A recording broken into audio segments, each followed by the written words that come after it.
Hello, everybody. I think we'll get started in something like 3 more minutes. We'll leave a little time for the colleagues to arrive. So, yeah, bear with me for 2-3 minutes.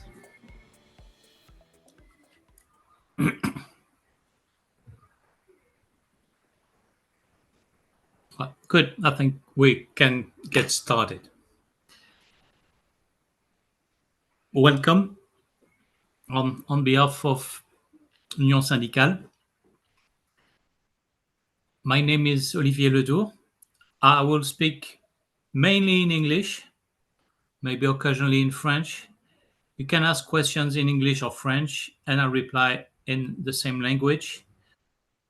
I'll speak for something like 45 minutes, between 45 minutes and 1 hour, and then I reply to your questions, either live or in the chat. I started working in the Commission in 1994. I've been in competition juries. I sit in the promotion committee, the AD promotion committee. I was in the past in the AST promotion committee. I am also in the certification committee, and I regularly sit in the disciplinary board.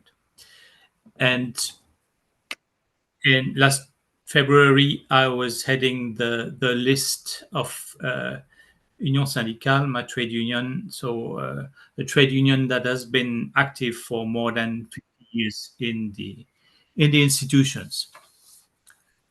I'm going to tell you about elements that the administration doesn't tell you very much about when you start your career. I'm going to talk to you about evaluation, promotion, a bit about certification, that is the process from AST to AD, and also about mobility. I would start with the evaluation. It's an exercise that takes place yearly in January. It starts with the so-called self-assessment. So your own assessment of your performance.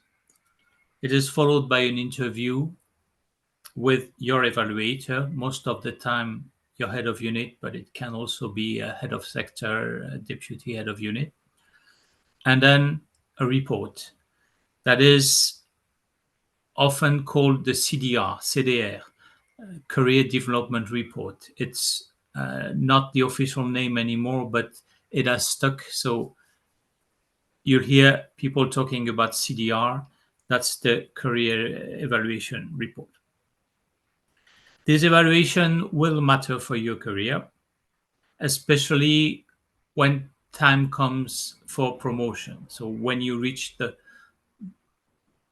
your promotion year, I'll come to it later. The report is a structure report. Maybe the structure will vary over the years, but you'll always find about the same rubrics in it in practice: your performance, your capacities, your attitude, and there'll be something on the languages that you use, and there'll be something about your responsibilities. So you'll start with the safe.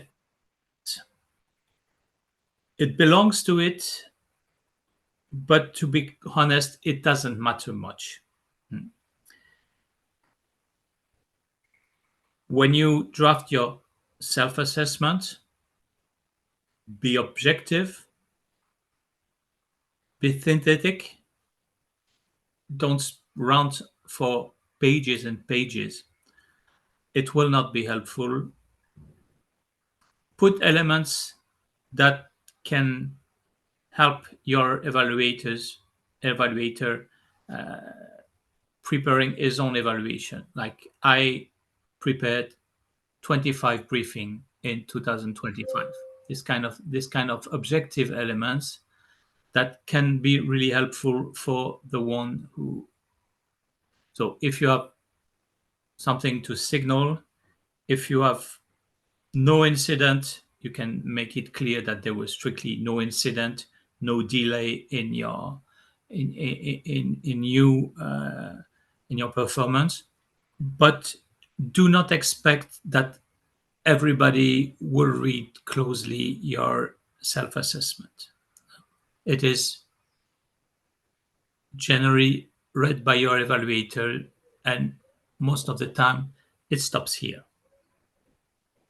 What really matters in evaluation is what your evaluator writes about you, because anyone can write, I am a genius, I am excellent, I save the free world every year, but nobody will take it at face value. It is not particularly credible. What matters is really what your evaluator will write about you. So in your self-assessment, don't overdo it. It might even give a bad impression of somebody who thinks really highly of himself. And when you understand that this could be a year for your promotion, and I'll come to it, then you can push for a little plus from your evaluator. When you have the interview, you let him know that you are aware that it could be your promotion year and that you would appreciate a little plus, because the reports are one of the main elements that leads to promotion. So be aware of what your evaluator has written in your report, but don't be fooled by what is in your report. That everything is good in it does not mean that you are considered as the very best civil servant of one of the best civil servants in the commission. 90% of the evaluation report in the commission are very good. So don't get infatuated. Don't think that you're king of the world because you get a report that says very good, very good, very good. It is the general rule. There might be a situation, there are different evaluators and many have their own style, but in general, a good civil servant, and there are many, most of them are, then they get the report that they deserve. Don't get extremely proud when your evaluator writes that you are a pillar of the unit. Generally, a unit has many pillars. So if you want signs of exceptionality, then you should look for the X factor. When you see the word excellent, exceptional, exceeded his objectives, outstanding, these are the words that can make a difference. They will not always make a difference, but they can make a difference and lead to sometimes a promotion that can be a little faster than the norm. But by all means, what you want is that there is no negative element in the report, because this is something that might really slow you down. And there might be clear negative elements in the report, something obvious, the word disappointing or delays or whatever. There might be also very discrete negative elements. Mrs. X has generally a good relationship with her colleagues. The generally means that there are exceptions. This is typically a subliminal negative comment. So watch out for this kind of these adverbs like generally, most of the time. These are signals for perceived weaknesses, and the people who read these reports, who have a reason to read these reports for some, because they are involved in the promotion process, for instance, they can really well decipher these elements. If you are not fully satisfied with your report, you can appeal. There can be good reasons to appeal, really something that is a factual error that has been introduced in your report. You can even, without appealing, draw your attention to the evaluator and ask it to be corrected if it's a real factual error that you can prove. You can ask for technical correction. The point in appeals for an evaluation report is that it is your right. You have the right to appeal. As a staff representative, except in some particular situation, I would tend to suggest not to appeal against your evaluation report. You can appeal against the decision not to promote you, but appealing against an evaluation report really leaves traces. That's the first thing you see when you open the report. So if somebody who has reasons to open your reports opens it, there's been a difficult situation with the manager. And sometimes that's enough of a judgment to classify you as, well, this person could be a difficult person. So you might win something in appealing, but I would suggest to be cautious about it. And if you feel you really have to do it once, try to make sure that it's not repeated. Because if year after year somebody reads that you have appealed again your evaluation, then you really get or run the risk of getting labeled as somebody difficult who is in trouble with his or her hierarchy. So this can matter.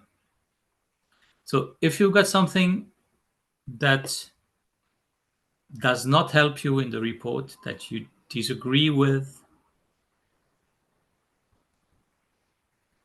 or that disappoints you, and it's not your promotion year, promotions do not seem to be at stake this year anyway, then you might simply let go, keep what's been written in mind, try to clarify it with your evaluator. Maybe you commit that this won't happen again, or you try to get a commitment that if you improve, this will not be mentioned again. Can try to explain, désamorcer, so that it does not happen the year after. That probably is the best situation you can ensure, because if it's not your promotion year, if promotions do not seem to be at stake this year, then it's quite likely that nobody will open your report, nobody will read it, and it's going to be forgotten, even if the words are not as kind as you would have expected. So that leads us to the promotion. Promotion is the process of moving grades. So you go from your current grade to the first step of the grade above. It's always the first step of the grade above. Something, if you new in the institution, something that might be problematic is that you first, before you get your first promotion, you have to prove that you master a third language. Your success in competition was conditioned to mastering two languages of the EU, but your first promotion is conditioned to mastering a third language of the EU. So maybe it's not a problem. Maybe you already master it. Maybe it's already documented. But if it's not, then think of it a couple of years in advance. Start register for training, follow trainings, take exams, elements that will prove that you master the third language when the time comes for promotion. So the promotion exercise starts in March. Upon advice by heads of unit, the director makes a proposal to his director general. This is not official, and you might be told, but you will never know if it's true or not, that you have been proposed by your director to the director general. It's not an argument you can use. It's only going to be hearsay. Then the DG arbitrates according to the quota of promotions in the grade that he had received from DGHR for his DG.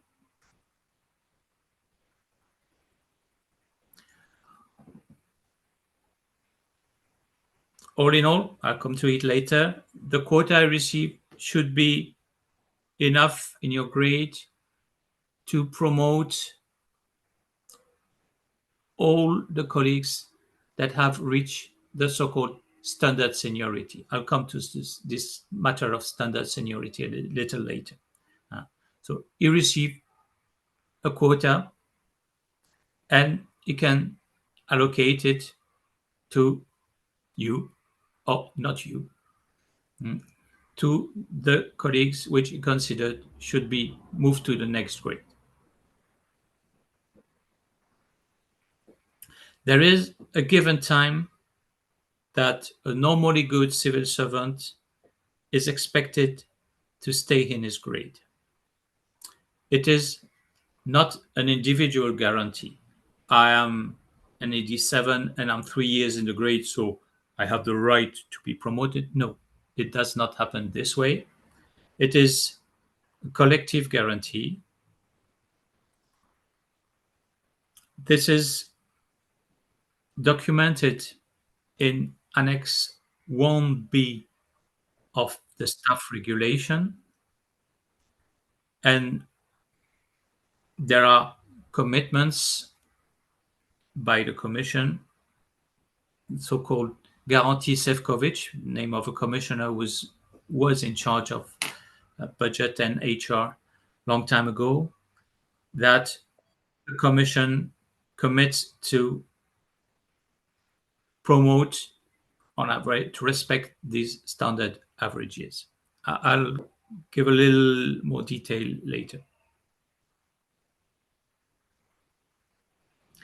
Your seniority in the grade, and so your promotion chances, is not reduced by maternity leave, sick leave.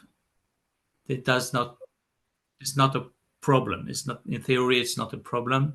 So if you leave for 4 or 5 months for maternity leave during the year, it should not be held against you. And in most cases, it won't be held against you. But if you take an unpaid leave, CCP, congé de convenance personnelle, then your seniority stops by the moment you leave and starts again when you come back. So the time you spent in unpaid leave is reduced. It reduces your seniority. To be considered for a promotion exercise, you have to have at least 2 years seniority in the grade during one moment in the promotion year. This means that I'm talking, for instance, about 2025. If you have, on the 1st of January 2025, if you have 1 year and 1 month seniority, then this means that on the 1st of December 2025, you will have reached 2 years seniority, then you can be considered for that promotion exercise. But don't be fooled. A very, very limited seniority like that will extremely rarely give you a chance of promotion.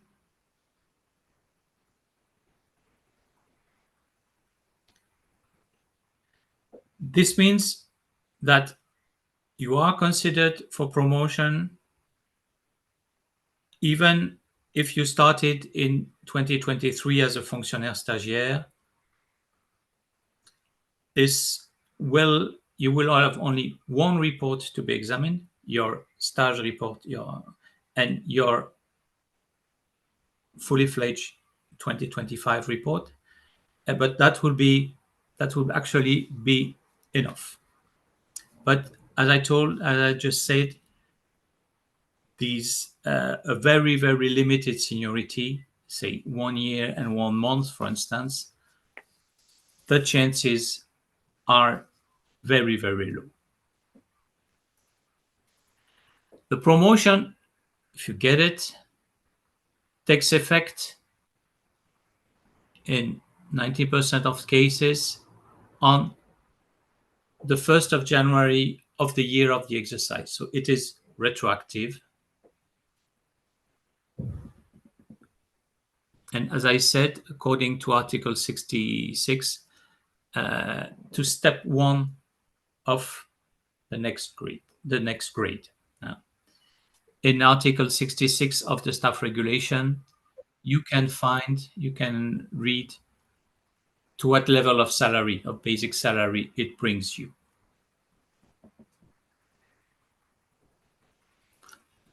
So since the promotion decision is made in November of the exercise, you might be surprised because the intentions of the Commission have been announced already in June, but then there are a number of appeal steps and checks that only finish in October, and the final decision is made in November, and the effect on the pay is seen in December. But since, as I said, in 95%, the promotion takes effect on 1st of January of the exercise year, it means that if you are promoted, then on your pay of December, you'll have the payment of a backlog of 12 months of salary increase. So on the year of your promotion, the pay of December is very interesting. Now, coming back to the process. Your DG, your Director General, has made his arbitrations according to the quota he has, and he will inform DG HR of his intentions. And at this stage, the Central Staff Committee is consulted. So what do they do? What do they do for you? They send a delegation that will meet, so every year in roughly in May, your Director General, and discuss his intentions. What do they do in general? They make sure that the Director General has respected the principles of a promotion exercise. And in it, I also would mention this guarantee Sefcovic that I mentioned before. That is, if there is somebody who has reached the standard seniority and who is not proposed for promotion, and in reading his report of this year and last year, there's absolutely nothing wrong, then this is going to come on the agenda of that meeting. We've seen that colleague, his report, her report is spotless, but nevertheless, she is not proposed for promotion.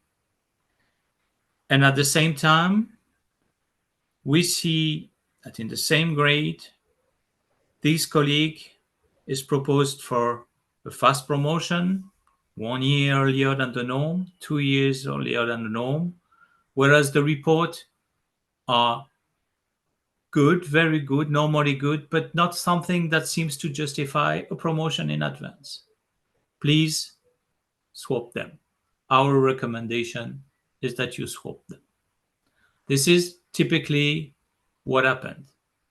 The delegation of the Central Staff Committee will check that the fast promotion are justified. So the delegation from the Central Staff Committee will check that the fast promotion are duly justified according to the content of the report. So if there's enough exceptional, outstanding, if it looks justified, and on the other hand, if there are no good soldiers that have been left on the side of the road. That is roughly, it's not exactly only what we do, but that is generally what happens. So make sure that the exercise is carried out fairly. Some elements also are taking into account, like making sure that colleagues do not pay for their mobility, their maternity leave, this kind of elements. Then the Director General adjusts or does not adjust. It's his choice. And sends his final proposal to DGHR. And DGHR compiles all these proposals and publishes them in the month of June. It has just happened. The list is generally published at the latest on the 20th of June. This year it was a little earlier. If you are on it, congratulations, you are good and nothing can happen to you, except if you decide that you are going to go for an unpaid leave, because you need to be in activity at the moment the promotion decision in November is taken. If you are not in activity at that stage, if you are in unpaid leave, then you cannot be promoted, even if you were among the intentions of the commission. If you are in maternity leave, it's not a problem. If you're on sick leave, it's not a problem. If you are in invalidity, it's a problem. If you are in unpaid leave, it's a problem. So if you are on the list, congratulations. If you are not, you may want to appeal. That's where a trade union like Union Syndicale can help you. First, helping you estimating your chances that an appeal is worth the time and energy that you dedicate to it.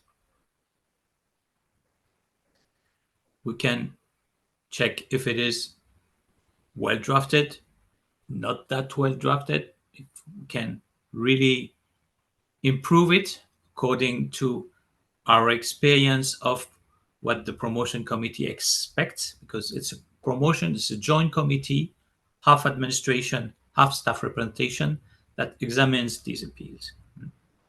This appeal leaves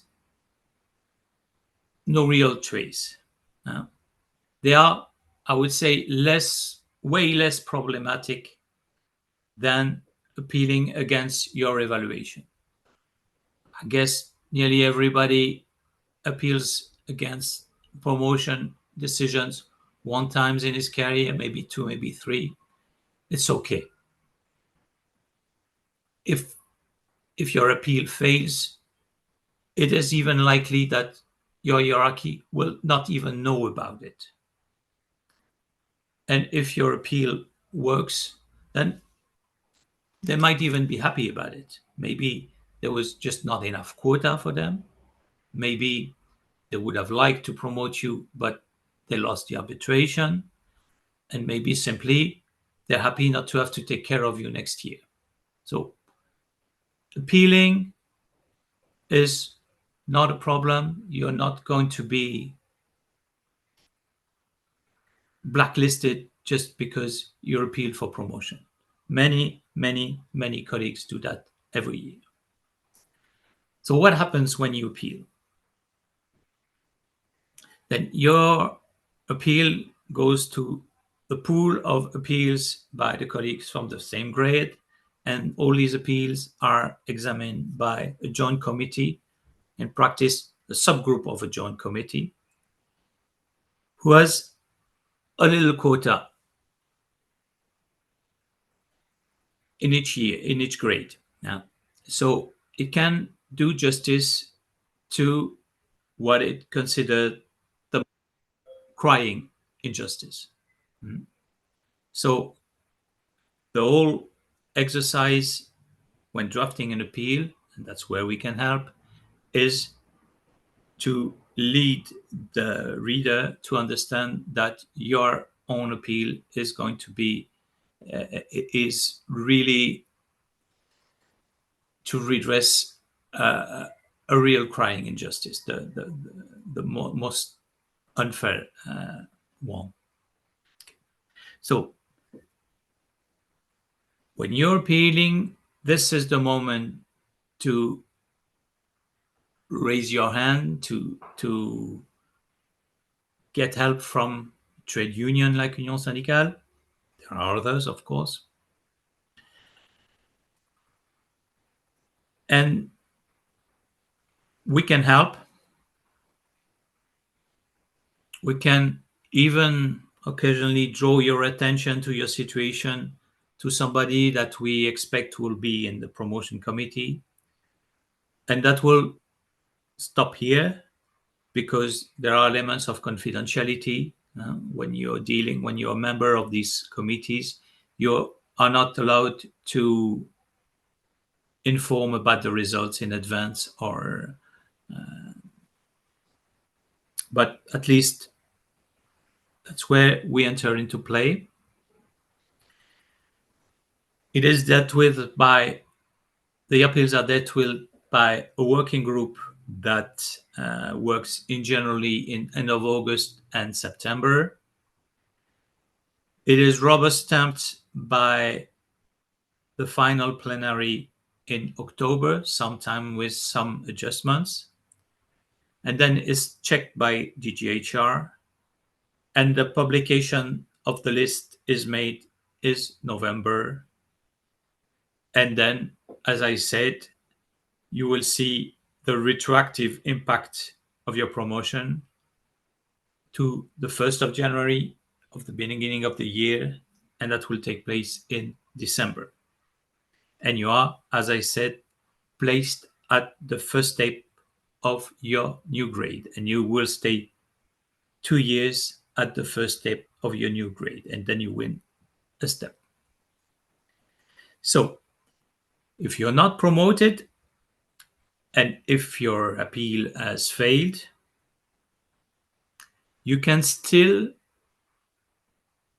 if you are extremely convinced, try an administrative complaint called Article 90.2. Article 90 is described is Article 90 of the staff regulation, and that gives the definition of what an administrative réclamation is. This is not taking the commission to court. This is something that is still internal to the institution. If your intention, if it failed, is to take the commission to court, then it is a step that you have to take. But I would say the chances of an Article 90, except if there's been an obvious material error of appreciation, and this is something that is really, really difficult to prove, the chances are close to 0%.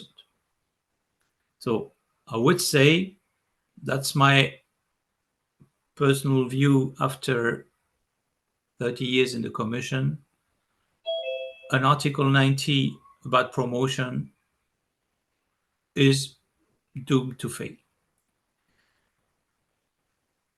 Because, and this has been confirmed by the jurisprudence of the court, it is admitted that the administration has a very broad margin of appreciation when it comes to promotion. And this appreciation is also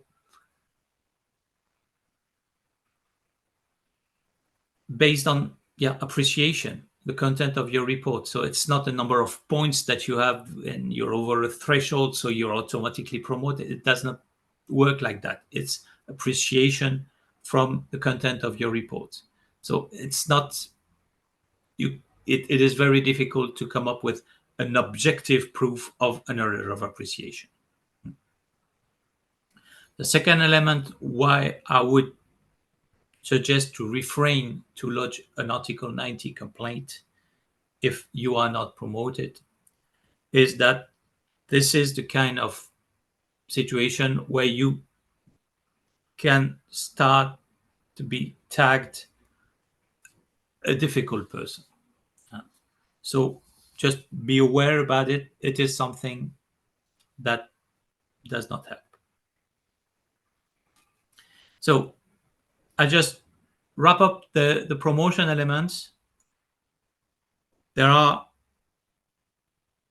and introduce a couple of elements. There are promotion rates. When you're in 85, the rule is that 36% of the colleagues in the grade are promoted. 36% out of the whole population, promotable, eligible for promotion or not. Which means that if you do the math, the average time that you are expected to stay in the 85 grade is 2 years and 9 months. In practice, if you start in the 1st January, it can be 2 years or 3 years. But all in all, the idea is that the rule is closer to 3 years than 2 years. So if you're not promoted after 2 years with a normally good report, normally good, very good, it will be difficult to prove that it is unfair, unjust. So promotion rate from 85 to 86, 36%. That is 2 years and 9 months. Same when you're an 86. Promotion rate is also 36% of the whole population.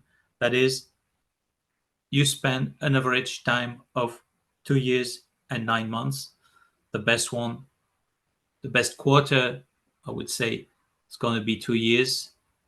The remaining good colleagues is going to be 3 years. And if there are colleagues who have struggled, who have their difficulty, it might be, of course, longer.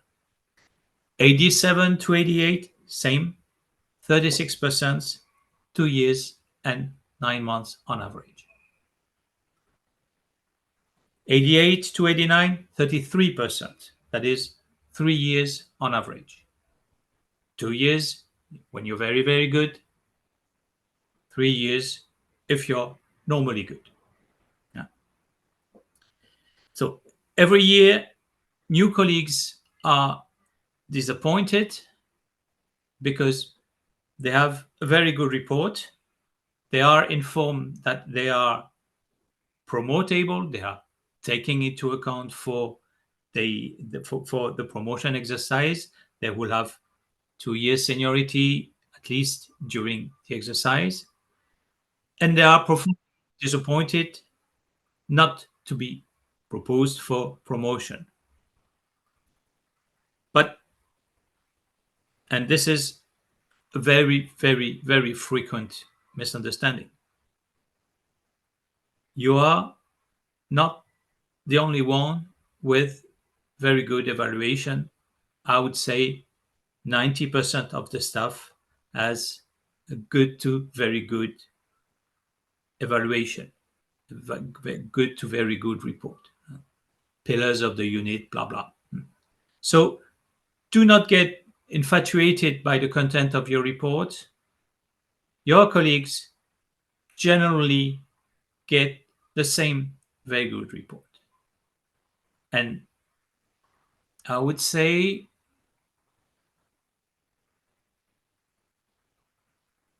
to get sometimes things go well, you get a very good report and you get the promotion in 2 years from 5 to 6, 2 years from 6 to 7, 2 years from 7 to 8. It happens. But the chances are higher if you are a higher rate of these excellent, outstanding, exceed his objectives, etc., etc. When you go higher in the higher grades, it is going to be even a little harder to access fast promotion, because these are the grades where another criterion of Article 45 of the staff regulation enters into play, and that's the criterion of responsibilities. And for better or for worse, it is generally understood by the hierarchy, by the director generals, as management responsibility. So when you reach these 88, 89, 80, grades, then you will observe that the fast promotion, between 5 and 50% of fast promotion in each grade, are largely given to heads of unit, deputy heads of unit. You need to be aware of that. So the chances for a fast promotion are somehow reduced at that stage. Nevertheless, seniority plays a significant role. It is the basis, except for colleagues who have weaknesses in the report. And I've told you there are obvious weaknesses and there are more discrete weaknesses. Promotion that go faster than the norm depends on the DG and the mentality of your director general, but it is between 5 and 15%. Between 5 and 50% in a grade are fast promotion, and the rest are promotion at the normal speed or slower than the normal speed. So the rhythm you can expect all over your career, whatever your grade, you can find it in Annex 1B of the staff regulation. You can find it on the intranet. So this is what I wanted to tell you about promotion. Now, you may wonder, how long should I stay in my job? Should I move? Or should I grow roots? I'm appreciated here. I'm given responsibilities. I like it.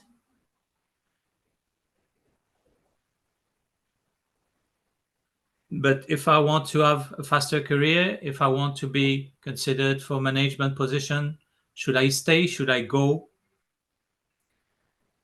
Mobility in general is encouraged in the commission.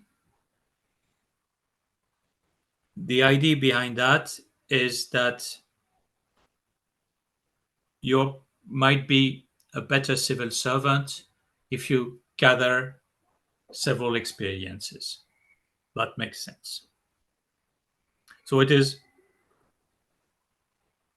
even more or less expected than when you are applying for management, you have traveled a bit. Now, there are colleagues who are really happy with where they are, feel that they are appreciated, that they might have maybe a little faster promotion chances if they stay where they are.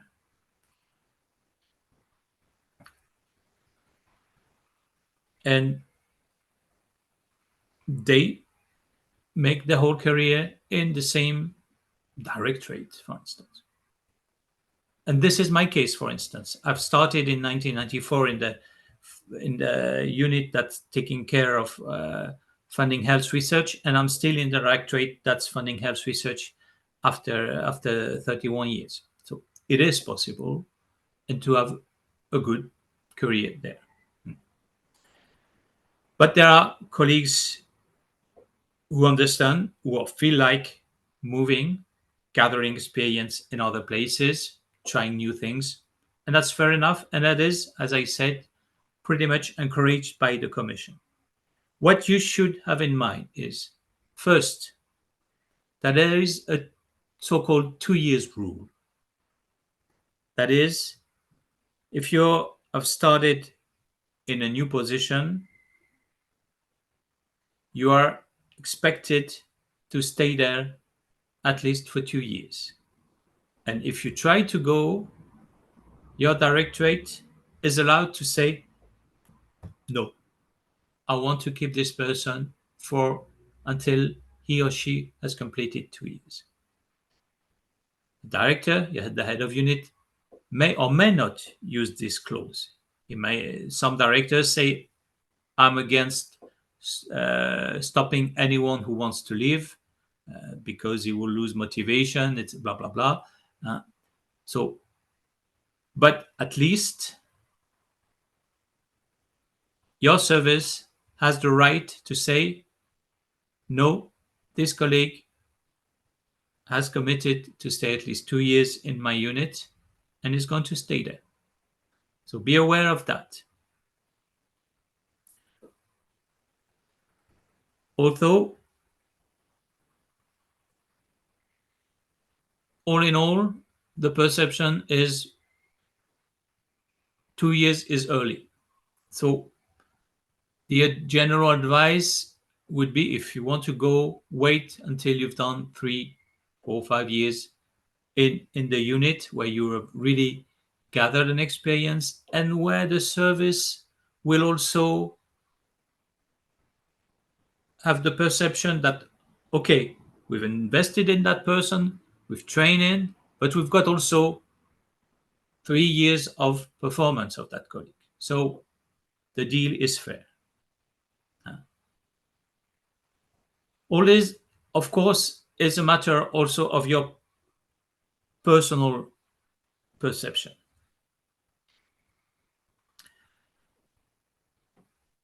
A basic rule, nevertheless, is you leave after your promotion, not before your promotion. You wait, if of course, if you expect a promotion, if it's more or less the time, then you wait till June to see your name on the intentions of promotion. Because if your name is on that list, then nothing can happen to you, as I said. So don't leave before the promotion intentions are official. Why? Well, your director might be hesitating between you and a colleague. And if he knows, she knows that you are leaving, the idea may be, well, why should I want to invest this quota, this promotion for this person, to reward this person who's leaving me, when I can give a boost of motivation to a colleague who's staying? That's how things happen. It should not be that way. Mobility should not be discouraged this way, but there is a risk, and the risk is not limited, that this kind of arbitration takes place. So you leave after your promotion. Of course, you are a free person, and if you're receiving an offer that you can't refuse and you say, my promotion, well, I wait 1 more year, you're absolutely free. But if you have the promotion in mind, then don't leave before.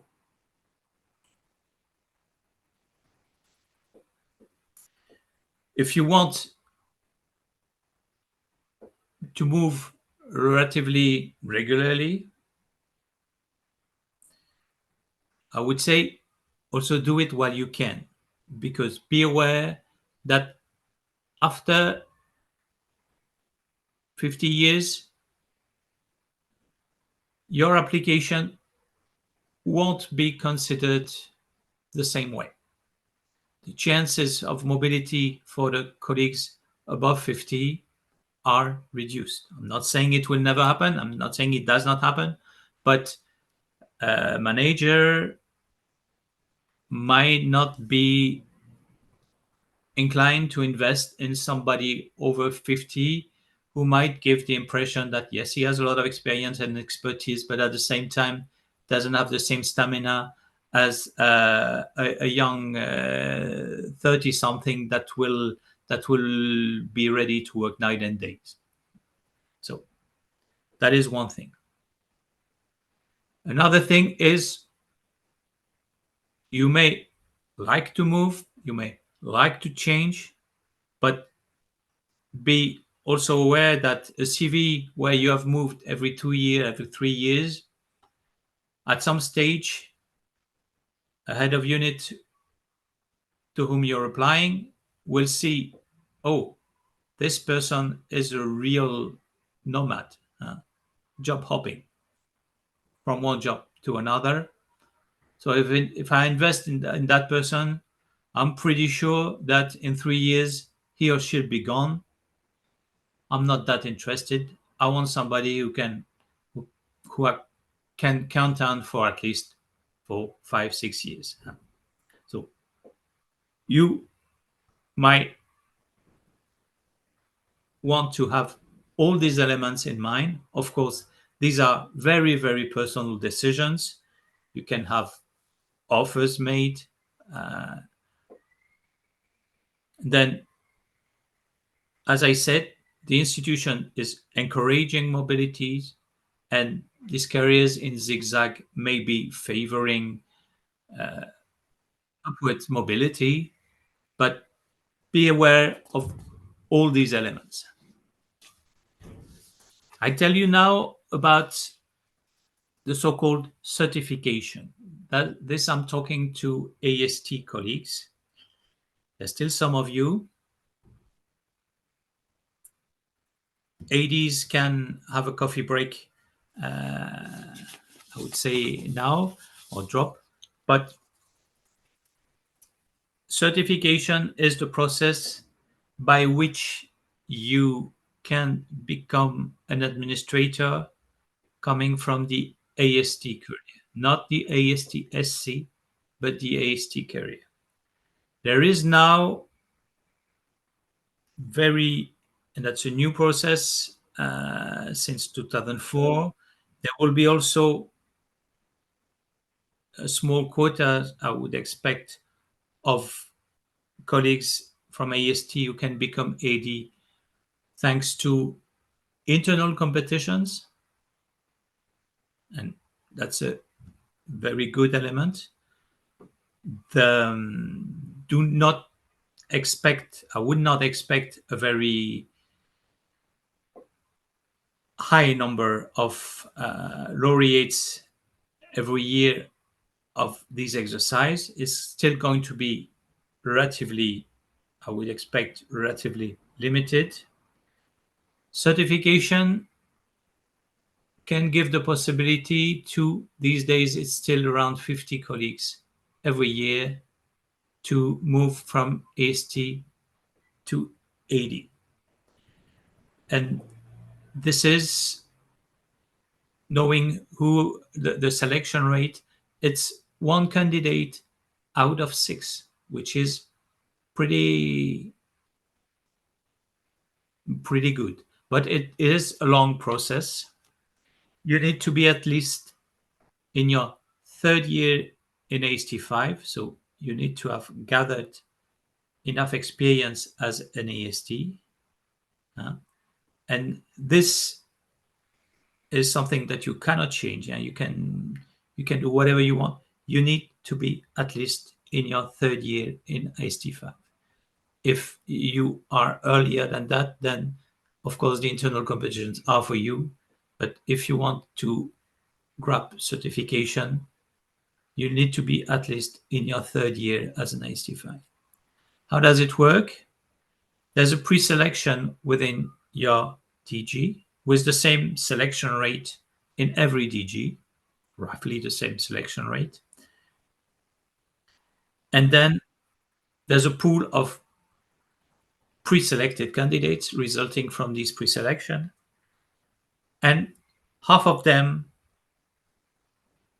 will be selected after an interview by the certification panel to follow a training that would last 6 good months, finished by quite difficult exams. And once you've passed the exams, then you can apply to an AD position. And even better, your DG that has pre-selected you commits to make you a proposal, offer you an AD job. Might be a job that you like, might be a job that you don't really like, but at least there's a commitment from the DG, from your DG, to offer you an administrator job.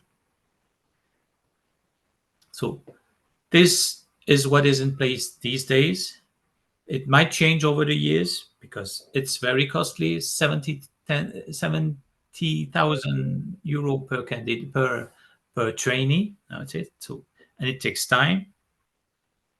Previously, before 2004, it was just internal competition from AST to AD.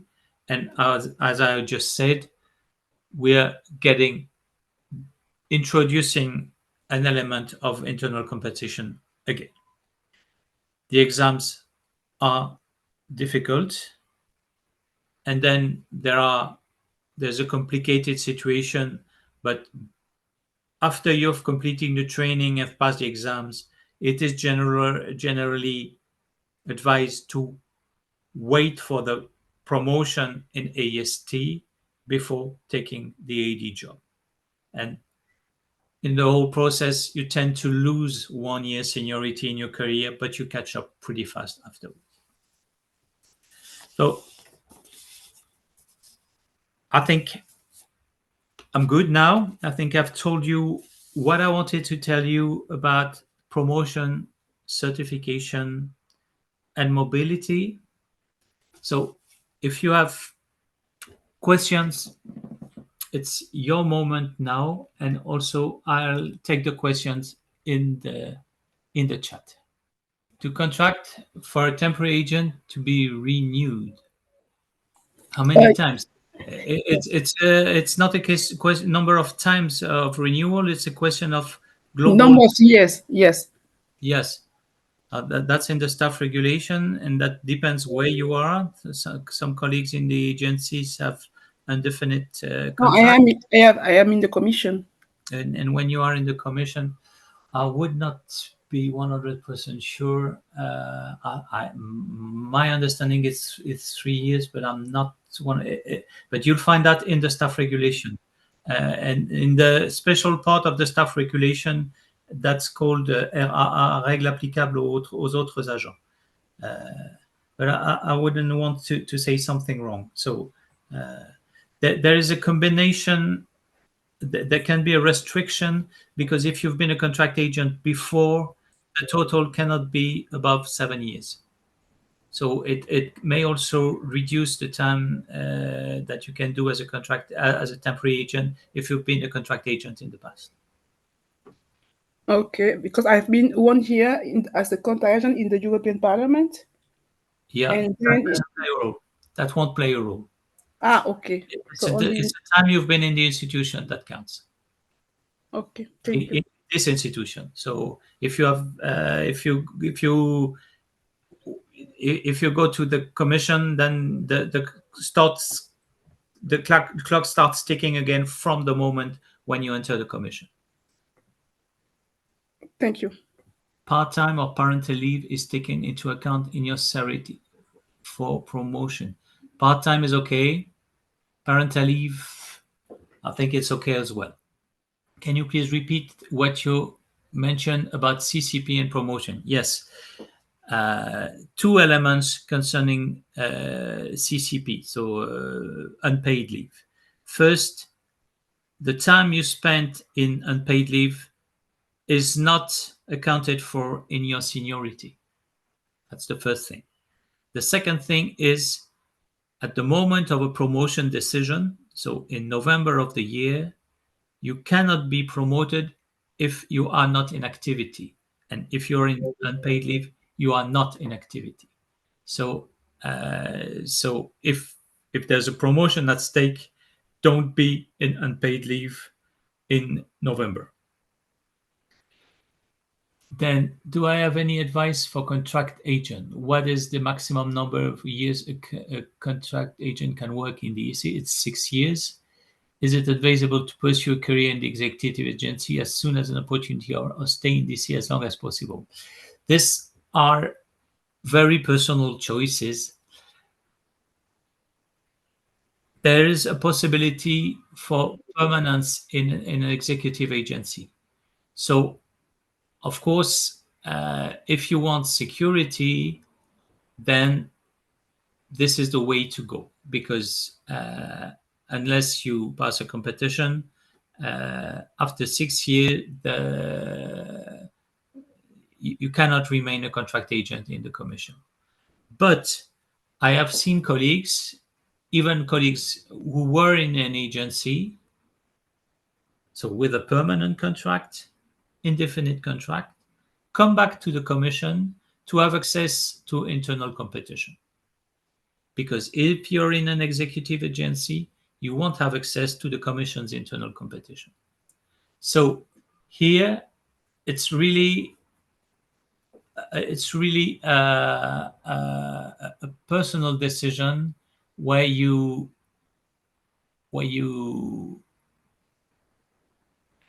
have to balance your ambitions. Do you want security, or are you ready to take a risk to access competitions for the institution? Then I got a question from Anna. Why do they call a promotion after 2 years an accelerated one if you are eligible? Can you have it twice in a row with a good sufficient assessment report and not a brilliant one? Actually, when we are talking about the lowest grades of administrator, so 85, 86, 87, some DGs are a bit lucky with the quotas they have, and they can, even in some situation, I've seen that, promote everybody with 2 years or with at least 2 years. So this can happen, and this can happen to somebody with a good report, and this can even happen twice in a row, as you said. And why do they call a promotion after 2 years an accelerated one? Well, because if you go back to the promotion rates of Article 1B of the staff regulation, it is 2 years is actually faster than the norm of the theoretical norm of 2 years and 9 months. So you can be in a lucky situation. What actually happens in the commission these days, and for the last years, that's what's been the case. There are generally quotas that are more generous for various reasons in these grades 85, 6, and 7 than the theory. So in practice, a promotion after 2 years is not an anomaly. It can still be called an accelerated one because of the theoretical rules, but it can be something that is not an exception.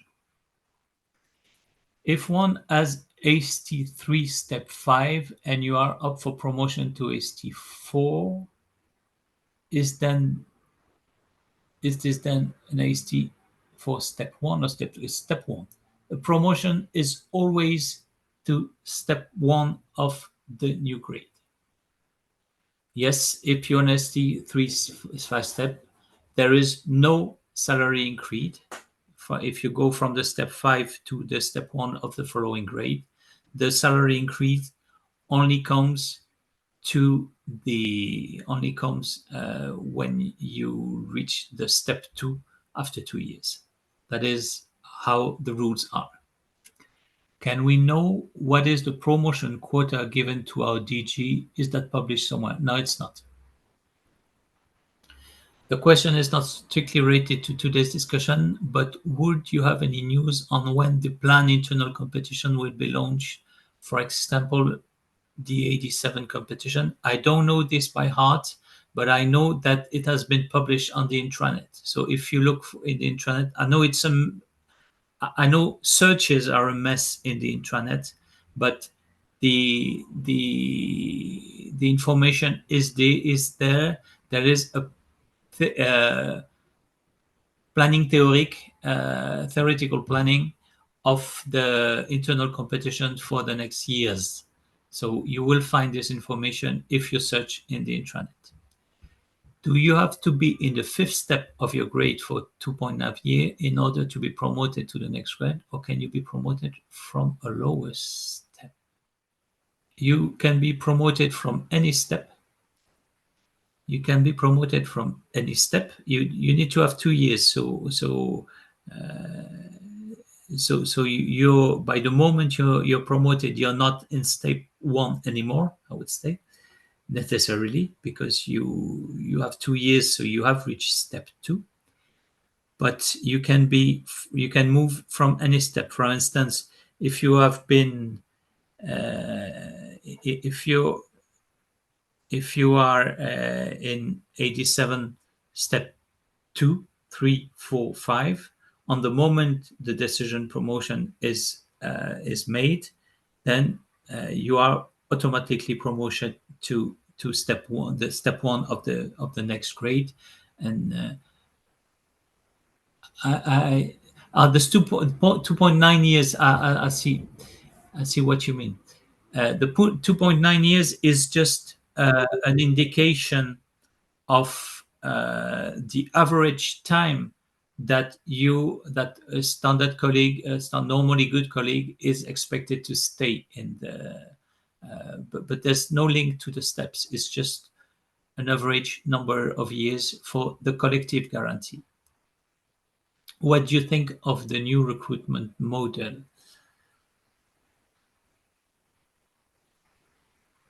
I think it's going to be useful for the colleagues who are in the place, which is actually not what the member states wanted, because as I understand, the lists of laureates are going to be much longer, so higher chances to be in the list for anyone. But of course, when you're already appreciated, known within the institutions, the chances are higher. The chances are good that you are hired by your service, or that you've earned a reputation that you are hired by the neighboring service. So that is one thing. I think what I understand is that this has happened, this new way of doing has happened because the Commission has to have competitions. I mean, the other institutions as well. They have to have competitions in all the languages. So there are steps that were not using all the languages, and these steps are going to be pushed back for after the competition. So I actually, if you are a laureate of a competition, great.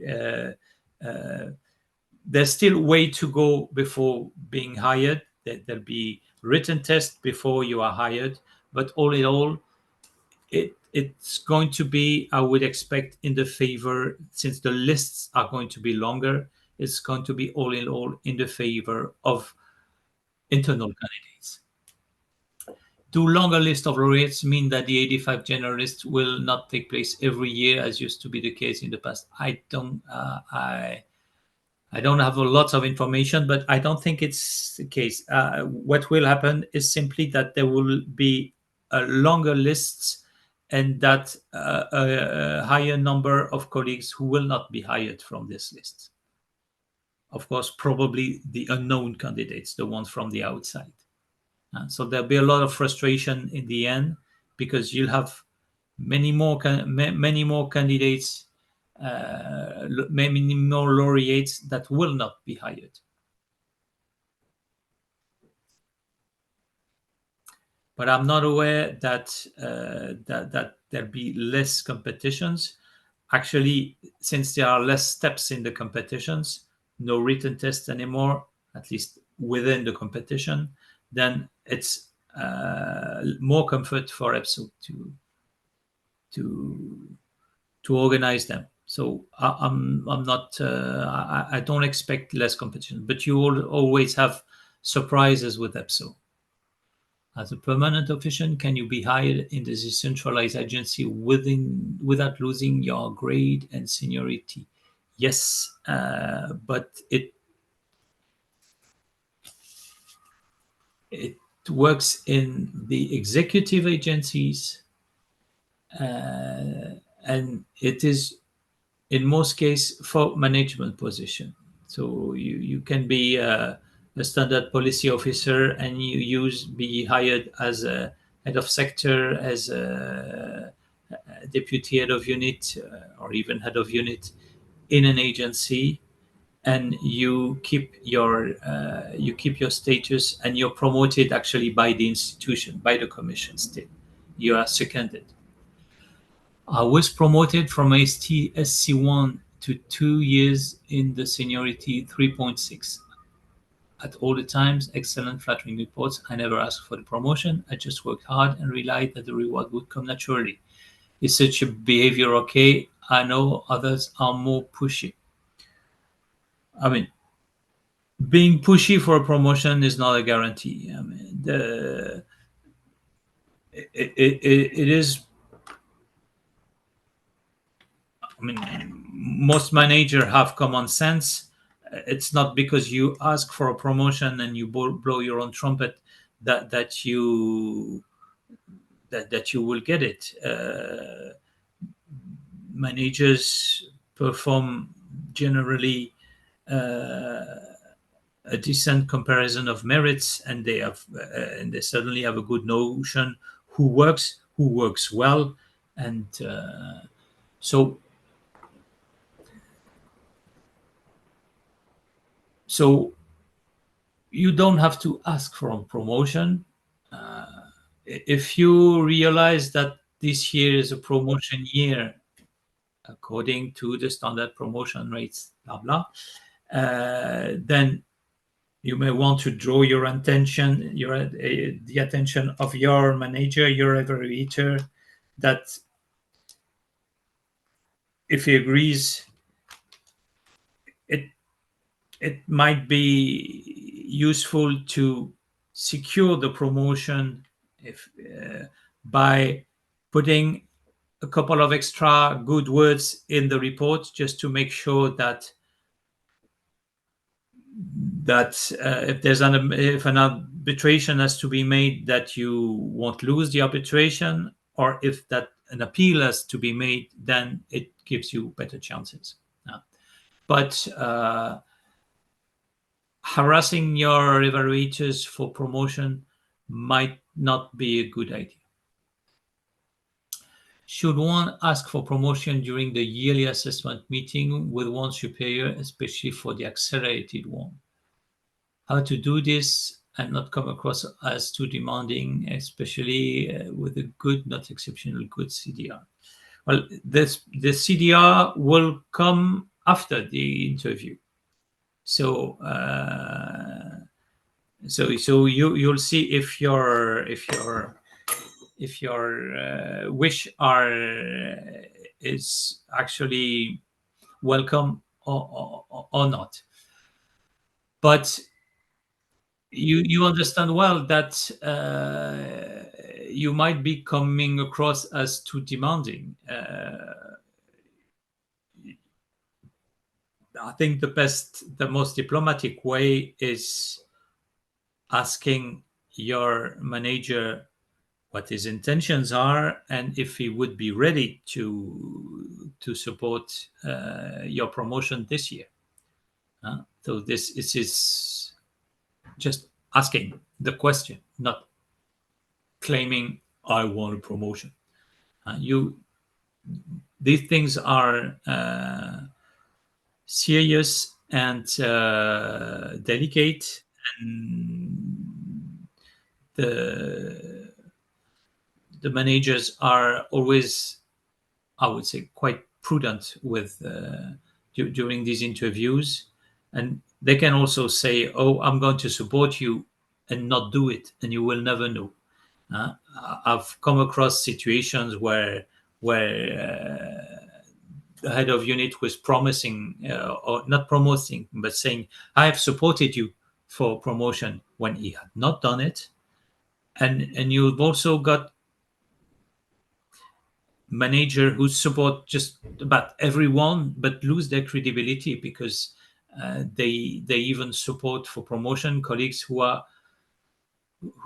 were well understood to be really not good performers. So it really depends on the personality of your manager, how you get on with them. It is really a personal matter. And so someone told me that it is crucial that a report, apart from being excellent, needs to contain some keywords such as works exceed the level of the grade. When they don't see such, they ask for it. Indeed, I noticed that Only in the year of my promotion there was something to that effect, although at all times excellent. Yeah, the word exceed is always good. That can be exceed the level of the grade or exceed the expectations or even exceed the AST level when exceed the AST level when you're an AST. The word exceed is always good, and it can be a plus definitively. It saying that it will make a difference, I would not go that far. It's a general combination of great words that will make a difference. I don't see any more question in the chat, so I will. Yeah, we're getting close to 2 o'clock, so I thank you for your attention and goodbye. I see you. I hope it's going to be useful for you, going to help you thinking, and I'll probably do that again in 6 months. So if you feel that you need to be reminded of these elements, don't hesitate to register again. Okay, and be also aware that trade unions such as Union Syndicale can help you during those important steps for your career. So I'll say goodbye and thank you for your attention. Bye bye.